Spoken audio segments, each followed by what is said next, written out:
smooth plate, edger, rolling pin, craft knife, size 234 Wilton tip, size 3 round tip, a small blossom cutter, and some fondant.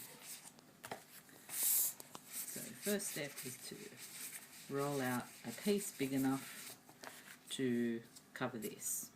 Roll out your fondant with the pastry machine or with your rolling pin if you can get it even consistency, and then use this as your guide.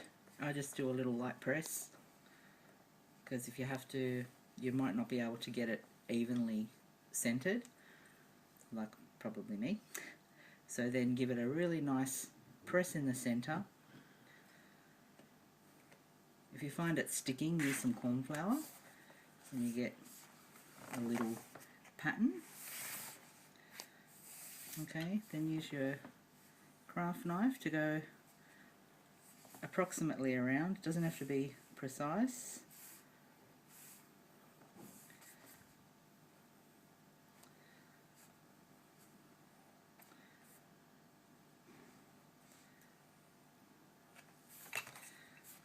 Okay, so when you've pressed it, you have a nice embossed pattern on the bottom of your lace. You can add detail to that with piping, or you can, I'll show you in a tick what other things you can do. Now to get the frilled edging around the outside to make it look like a doily, I use this crimping edger, and basically use only the first two, as if you use three, it loses its detail in the circle. If you use more than three, it starts to look like a square. So it's quite pretty when you start to end using the two. You will inevitably press three, but once your next step should be from the second in. Okay, so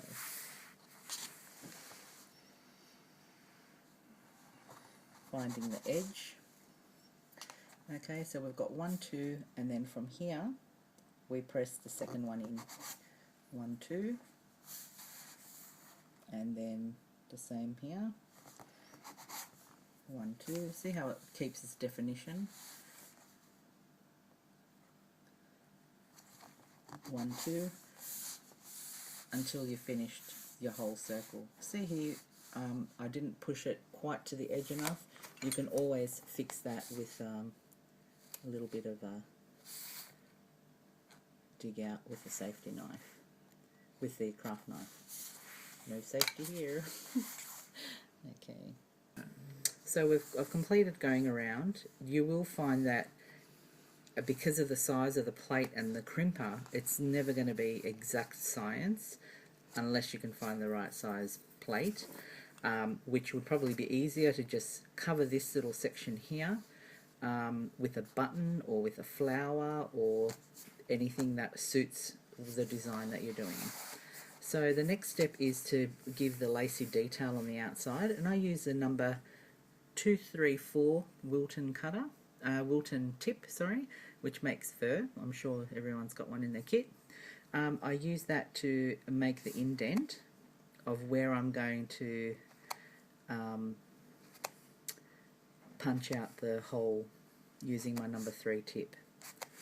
So do the indentation right around your doily. Even here on this messy bit, because it still needs to look consistent. Alrighty, so then once we've punched out that, then use your number 3 tip to extrude the holes. Just do 2 so you can see what it looks like.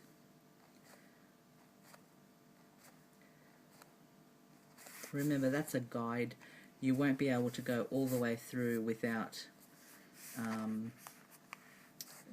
I tried, it just doesn't work. There's no shortcut that I can find. So there's your indentation on the lace using the number 3 and using the 234 as the guide. And then you add your decoration. You can use anything that is suited to the design that you're doing. I use a little blossom cutter just to give a little bit of extra detail without doing an excruciating amount of work. And then you can also use a number 3 or whatever size tip to add a little bit more detail, just to make it look a little bit more brown glazy. That's the term for the lace with the holes punched in it. Okay. So using the crimper, my plate, blossom cutter, number 3 round tip, number 234 tip, I've created a little doily.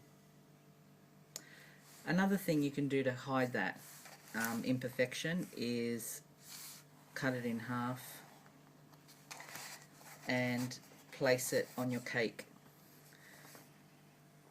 sideways. I mean halves. Quite simple and cost effective. Thank you.